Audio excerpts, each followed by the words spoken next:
17 września 1939 roku Niemcy przeprowadzili zmasowany atak na zamek.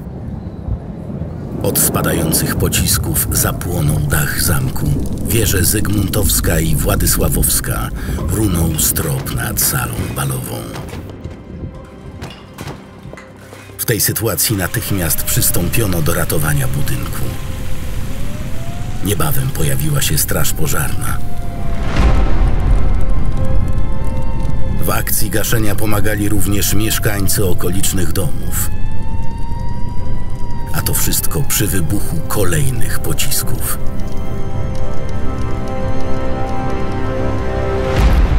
Na dziedzińcu zginął wtedy kustosz zamku Kazimierz Brokl. Został pochowany przy Bramie Grodzkiej. Później jego szczątki złożono na Powązkach. Dziś w miejscu pierwszego pochówku znajduje się symboliczny grób. W dniu bombardowania dawnej królewskiej rezydencji dyrektor Muzeum Narodowego w Warszawie Stanisław Lorenz podjął akcję ratowania najcenniejszych eksponatów z zamku. Razem z pracownikami muzeum, a także między innymi z pomocą studentów, młodzieży i okolicznych mieszkańców przewożono samochodami obrazy, rzeźby i inne skarby kultury do gmachu Muzeum Narodowego. W jedno z takich aut trafił pocisk. Byli zabici i ranni. W kolejnych dniach września ekipa pod kierownictwem Stanisława Lorenza kontynuowała transport cennych eksponatów do podziemi Muzeum Narodowego. Po wkroczeniu wojsk hitlerowskich do Warszawy rozpoczął się kolejny etap niszczenia zamku. Niemcy wywozili pozostałe we wnętrzach meble i najcenniejsze elementy wystroju, jak posadzki, boazerie. Wymontowano i wyrzucono na dziedziniec drzwi i okna. Wynoszono nawet instalacje grzewcze, rury i kable. Już w listopadzie oddziały saperów zaczęły wiercić otwory na dynamit. W tym czasie, pomimo oporu żandarmerii niemieckiej, ekipa Polaków pod kierownictwem Stanisława Lorenza dołączyła do prac na zamku. Udało się dzięki temu wymontować i ukryć wiele fragmentów wyposażenia architektonicznego, między innymi 6 kolumn z Kaplicy Królewskiej, marmurowe kominki i mnóstwo innych elementów dekoracji mających posłużyć do przyszłej rekonstrukcji wnętrz. Na zewnątrz gmachu wymontowano m.in. kamienne elementy Bramy Grodzkiej i rzeźby z elewacji od strony Wisły i dziedzińca. Pod koniec stycznia 1940 roku niemieccy saperzy do ponad 10 000 wywierconych otworów włożyli dynamit. Kable przeciągnięto na ulicę Senatorską, jednak nie zdecydowano się wtedy na detonację. Wrócono do tego zamiaru we wrześniu 1944 roku. Ponownie zamontowano ładunki wybuchowe i tym razem zamek zburzono. Mury dawnej królewskiej rezydencji runęły. Ale czy wszystko zostało zniszczone? Wybuch powalił to, co powyżej poziomu dziedzińca. Podziemia zostały oryginalne.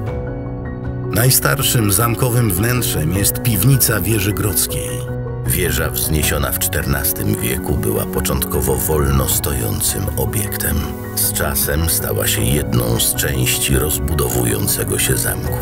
Jej piwnica w XVII wieku, a zapewne też wcześniej, pełniła funkcję więzienia. Do dziś możemy dostrzec na ścianach ponad 100 znaków wyrytych w cegłach przez odbywających karę. Wśród innych zachowanych podziemnych wnętrz wyróżnia się XV-wieczna piwnica książęca. Jest określana jako największe gotyckie świeckie pomieszczenie w Warszawie. Wiele przebitych i zamurowanych w późniejszym okresie otworów okiennych świadczy o wielowiekowej historii tego miejsca. Jedna z hipotez twierdzi, że początkowo był to książęcy skarbiec. Pod ogrodem górnym do dziś znajduje się XVIII-wieczna budowla. Czy była lożą masońską, jak twierdził jeden z badaczy? Aktualnie za najbardziej prawdopodobną uważa się funkcję spiżarni. Na poziomie parteru przetrwał fragment muru ze schodami w grubości ściany, prowadzącymi prawdopodobnie do wieży. Oryginalnym pomieszczeniem z czasów króla Stanisława Augusta jest eleganckie wnętrze jego biblioteki. Usytuowane w północnym skrzydle pałacu pod blachą, nie podzieliło tragicznych losów zamku. Na ścianach można jednak zauważyć pęknięcia w marmurze spowodowane detonacją. W 1947 roku zaczęto odgruzowywać teren zamkowy. Wydobywano przy tym wiele fragmentów kamiennych dekoracji. W tym samym roku przystąpiono do montowania bramy grodzkiej z wykutych w czasie okupacji i ukrytych w Muzeum Narodowym oryginalnych elementów.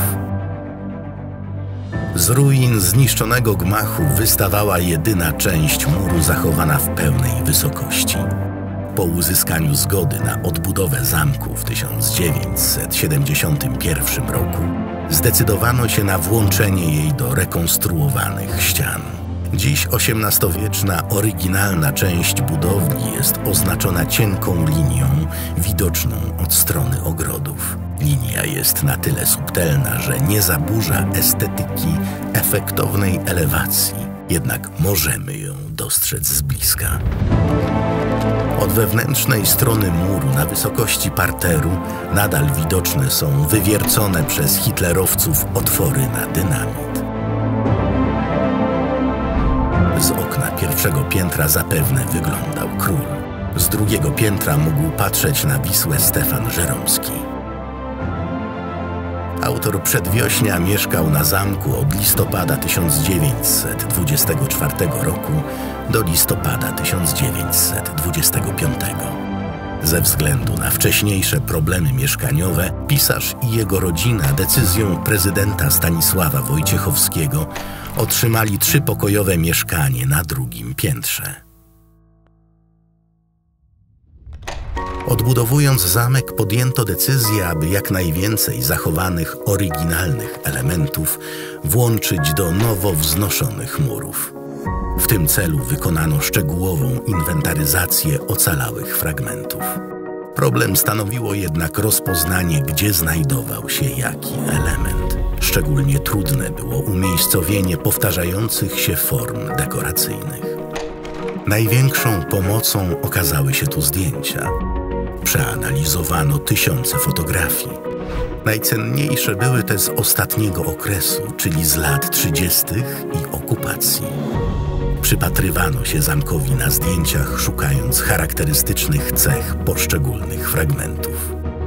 Wszystkie kamienne części były wykonywane ręcznie, przez co miały swój niepowtarzalny charakter. Pomagało również dostrzeżenie uszkodzeń, zabrudzeń, śladów napraw. Dodatkową pomocą w przypadku portali były oznaczenia montażowe z XVII i XVIII wieku. Wykute na elementach kamieniarki ułatwiły dopasowanie jej w odpowiedni sposób. Tysiące oryginalnych elementów wtopionych w mury zamku to m.in. gzymsy, obramienia okienne, portale, wsporniki balkonowe itd. Jak puzzle układane z powrotem w całość.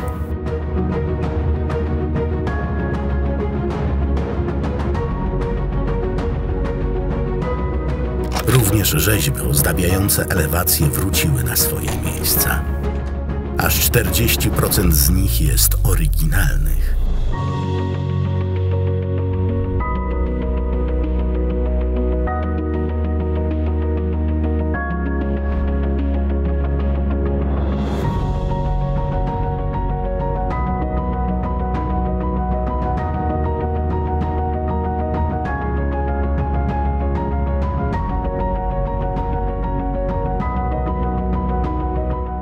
Odtworzenie historycznych wnętrz z użyciem tysięcy oryginalnych elementów jak rzeźby, obrazy, meble, detale architektoniczne to temat na oddzielną opowieść.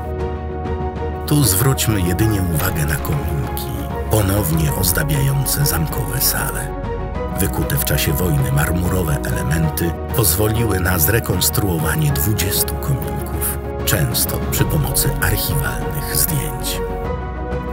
Jak pokazać Polskę? XVIII rzeźbiarz ukazał ją poprzez wizerunek kobiety z orłem i koroną. Po odbudowie znów wieńczy skrzydło od strony Wisły.